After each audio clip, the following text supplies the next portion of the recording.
Shalom Ubracha, nous retrouvons avec la dernière Mishnah du 5e Pérek, Mishnah Vav, et nous allons, Bezrat Hashem, terminer ce Pérek aujourd'hui. Chalatz, Ve'asa Ma'amar, Natan Get ou Baal. Alors le Tana de la Mishnah reprend, nous explique le Barthénoura, le cas d'un seul Yabam, d'une seule Yabama, Réhouven est marié à une seule femme, il décède sans laisser d'enfant, et son frère Shimon, Chalatz, a d'abord fait Khalitsa, et ensuite Asa Ma'amar, il a donné des Kiddushin, et ensuite Natan Get, il lui a donné un Get, et ensuite Baal, il a voulu accomplir la mitzvah du Yiboum, il a eu une relation avec elle. Nous l'avons déjà vu, le din, nous le savons, Khalatz, puisqu'il y a eu une Khalitsa, donc c'est fini, il n'y a plus rien, on ne tient pas compte de ce qu'il a fait ensuite, et il n'y a pas donc besoin de Get. Au Baal, ou bien s'il y a eu d'abord une Bia, donc il a accompli la mitzvah de Yiboum, et ensuite il a fait un Ma'amar où il a donné un Get, ou Khalatz où il a fait Khalitsa, on n'en tiendra pas compte puisque Enacha Khalitsa Klum, il n'y a rien après la Khalitsa, il n'y a rien non plus après la Bia, comme nous l'avons vu ici, une première Bia, mais la Mishnah nous dit ici, Enacha Khalitsa Klum, étant donné qu'il y a une Khalitsa, tout ce qui se fait après, on n'en tient plus compte. Ben Bitrila, aussi bien si la Khalitsa était en premier, donc tout ce qui s'est fait ensuite n'a pas d'effet, puisqu'elle n'est déjà plus Sayebama. Ou Ben Be'emsa, que ce soit au milieu, c'est-à-dire il a d'abord donné un Get, comme nous l'avons vu par exemple, il a donné un Get à une première, et ensuite il a fait Khalitsa à la... ou il a fait Khalitsa à la deuxième, ou ensuite même à la première, il lui a fait Khalitsa, ou bien Ben Basof, où la Khalitsa s'est faite à la fin, d'après le Mahamar, après le Get, il a fait la Khalitsa, eh bien, nous avons vu qu'après la Khalitsa, c'est fini, il n'y a plus rien, on n'a rien besoin, la Khalitsa a tout coupé. Mais, concernant la Be'ila, c'est-à-dire que s'il y a eu une relation, il a voulu accomplir la mitzvah du Yiboum, là ça dépend. Bisman, Shibetrila Nachre Aklum. Si c'était la première action qu'il a fait, la Bia, donc comme nous l'avons vu, elle devient Sayebama, et tout ce qu'il fera après, on n'en tiendra pas compte.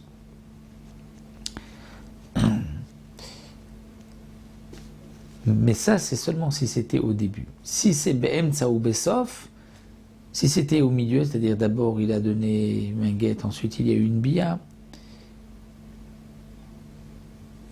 eh bien, Yesh Achre Aklum, on en tiendra compte de ce qui s'est fait ensuite. C'est-à-dire, elle sera interdite à... Il aura, lui, l'interdiction de ses proches parents. Ce n'est pas comme la Khalitsa.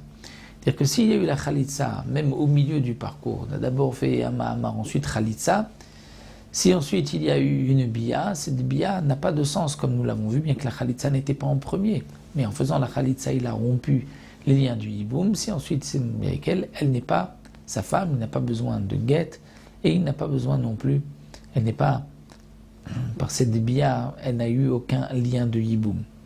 Mais s'il y a eu une Bia qui n'était pas en premier, donc il n'a pas tout de suite accompli la mitzvah de Yiboum, il a d'abord donné par exemple un Get, et ensuite il y a eu une Bia, et ensuite il fait un Ma'amar, eh bien à cause de ce Ma'amar, on va dire qu'il y avait plusieurs femmes. À une première, il lui a donné un Get, à la deuxième, il a voulu accomplir la mitzvah de Yiboum, et à la troisième, il va lui donner des Kiddushin. Eh bien, dans ce cas-là, elle sera interdite. C'est-à-dire la troisième, ses proches parents seront interdits à lui. Pourquoi ? Parce que lorsqu'il a donné un Get à la première, il n'a pas accompli, c'est-à-dire les trois femmes de Réhouven. Il avait donné un Get à la première, donc il a empêché toute possibilité de faire Yiboum ensuite. Mais il n'a pas fait Yiboum ni Khalitsa avec la première. Donc la Bia avec la deuxième n'a pas de sens, puisqu'elle lui est interdite, il ne peut pas faire Yiboum. Donc si ensuite il donne des Kiddushin à la troisième, il faudra en tenir compte, puisque le Get n'a pas complètement annulé le Yiboum, mais il ne permet pas à la deuxième d'accomplir le Yiboum, mais au moins la troisième, ce qui a été fait a un sens, et il faudra, donc elle aura une interdiction, non pas elle, mais lui aura une interdiction avec les proches parents de celle-ci, ou bien elle aussi avec les proches parents de cet homme-là. Et de même si ça s'est fait Bessof, à la fin.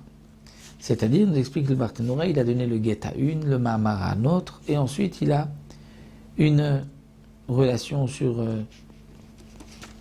une des deux par exemple, nous avons voulu accomplir la mitzvah du Yiboum, et bien là, cette bia, il y a quand même quelque chose ensuite, étant donné que il a donné un guet à une première, Mahamar à la deuxième, la bia n'est pas suffisante, il faudra quand même la khalitsa, parce qu'en donnant le guet, il se l'était interdit. Donc là, le Tana de la Mishnah vient nous enseigner que la khalitsa, peu importe à quel moment elle a été faite, si elle a été faite en premier, ou si elle a été faite en troisième, ou à la deuxième ou à la troisième femme, dès que la khalitsa a été faite, ça y est, tous les dilim du hiboum vont s'arrêter. Et tout ce qui se fait par la suite n'a plus de sens, n'a pas de poids, et ne va pas interdire les proches parents. Mais pour l'habit à la mitzvah du hiboum, seulement si c'est au début.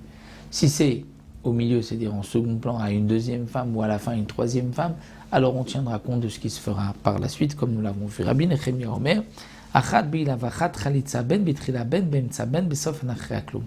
Rabbi Nechemia n'est pas du même avis. Il pense que l'habilla comme la khalitza, faite en premier, en deuxième ou en troisième, il n'y a plus rien ensuite. Dès qu'il y a eu khalitza, donc c'est fini, elle n'est plus saïbama, de même s'il y a eu hibou. Alors nous arrêtons ici pour ce périple.